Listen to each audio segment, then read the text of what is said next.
50 अरण्यकांड दंडक वन में विराध वध। अरण्यकांड दंडक वन में विराध वध। सीता और लक्ष्मण के साथ राम ने दंडक वन में प्रवेश किया। वहां पर उन्हें ऋषि मुनियों के अनेक आश्रम दृष्टिगत हुए। वह क्षेत्र अत्यंत मनोरम था।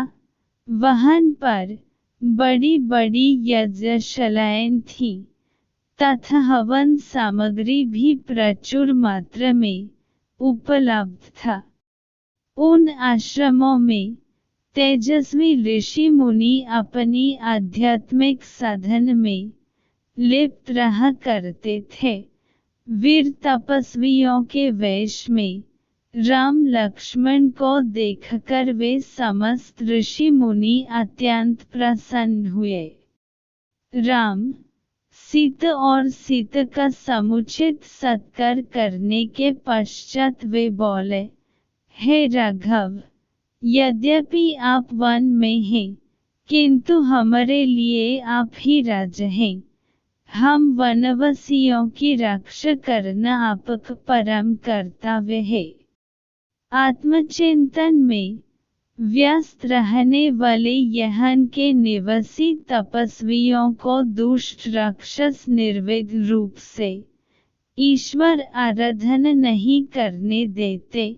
वे उनकी तपस्या में विघ्न तो डालते ही हैं, साथ ही साथ निरपराध तपस्वियों की हत्या भी कर डालते हैं। इसलिए हम आपसे आग्रह करते हैं कि हे रघुनंदन, आप उनसे हमारी रक्षा करें। रामचंद्र ने उन्हें आश्वस्त किया कि वे शीघ्र ही इन राक्षसों का विनाश कर इस क्षेत्र को निरापद कर देंगे। वहां से उन्होंने महवन में प्रवेश किया जहाँ नाना प्रकार के हिंसक पशु और नरभक्षक राक्षस निवास करते थे। ये नरभक्षक राक्षस ही तपस्वियों को कष्ट दिया करते थे। कुछ ही दूर जाने के बाद बाघंबर धारण किए हुए एक पर्वताकार राक्षस दृष्टिगत हुआ। वह राक्षस हाथी के समान चिंघड़ता हुआ सीता पर झपटा। उसने सीता को उठ लिया और कुछ दूर जाकर खड़ा हो गया। उसने राम और लक्ष्मण को संबोधित करते हुए कहा, तुम धनुष बाण लेकर दंडक वन में घुस आए हो। ऐसा प्रतीत होता है कि तुम्हारी मृत्यु निकट आ गई है। तुम दोनों कौन हो? क्या तुमने मेरा नाम नहीं सुना? मैं प्रतिदिन ऋषियों का मांस खाकर अपनी क्षुधा शांत करने वाला विराध हूँ। तुम्हारी मृत्यु ही तुम्हें यहाँ ले आई है। मैं तुम दोनों का अभी रक्तपान करके इस सुंदर स्त्री को अपनी पत्नी बनाऊंगा। उसके दंभयुक्त वचनों को सुनकर राम लक्ष्मण से बोले, भैया, विराध के चंगुल में फंसकर सीता अत्यंत भयभीत एवं दुखी हो रही है। मेरे लिए यह बड़ी लज्जाजनक बात है कि कोई अन्य व्यक्ति उसका स्पर्श करे। पिताजी की मृत्यु तथा अपने राज्य के अपहरण से मुझे इतना दुख नहीं हुआ जितना आज भयभीत सीता को देखकर हो रहा है। मुझे यह भी नहीं सूझ रहा है कि इस दुष्ट से सीता की कैसे रक्षा करूं। राम को इस प्रकार दीन वचन कहते सुनकर लक्ष्मण ने क्रुद्ध होकर कहा, भैया, आप तो महापराक्रमी हैं। आप इस प्रकार अनर्थों की भांति क्यों बात कर रहे हैं? मैं अभी इस दुष्ट राक्षस का संहार करता हूँ। फिर विराट से बोले, रे दुष्ट, अपनी मृत्यु के पूर्व तू हमें अपना परिचय दे और अपने कुल का नाम बता। विराट ने हंसते हुए कहा, यदि तुम मेरा परिचय जानना ही चाहते हो तो सुनो, मैं जय राक्षस का पुत्र हूँ। मेरी माता का नाम शतहृद है।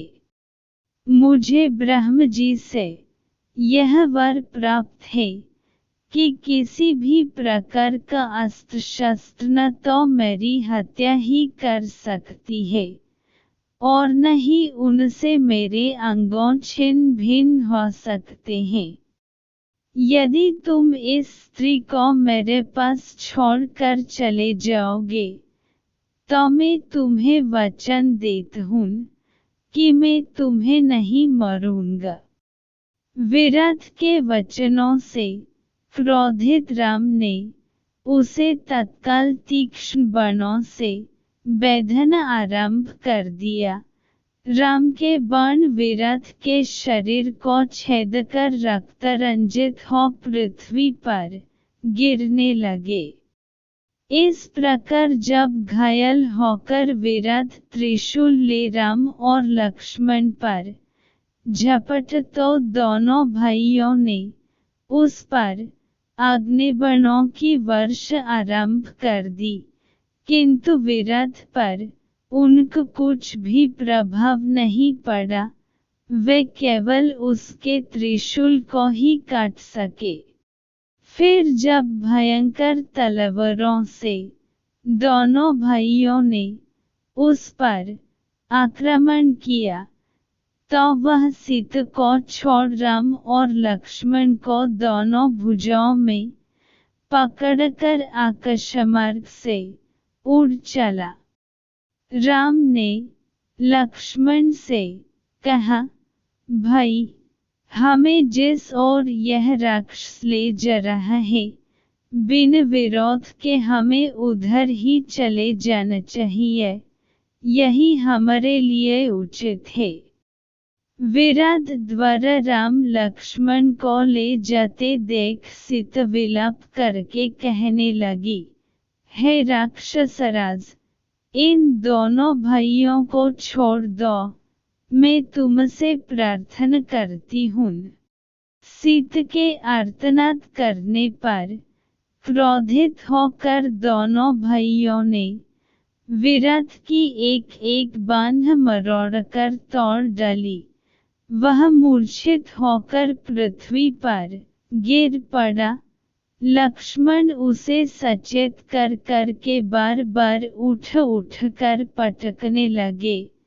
वह घायल होकर चित्कार करने लगा। तभी राम बोले, लक्ष्मण, वरदान के कारण यह दुष्ट मर नहीं सकता, इसलिए यही उचित है कि हमें भूमि में गड्ढा खोदकर इसे बहुत गहराई में गाड़ देना चाहिए। लक्ष्मण गड्ढा खोदने लगे और राम विराट की गर्दन पर पैर रखकर खड़े हो गए। तब विराट बोला, प्रभो, वास्तव में मैं तुम्बुरु नाम गंधर्व हूँ। कुबेर ने मुझे राक्षस होने का शाप दिया था। मैं शाप के कारण राक्षस हो गया था।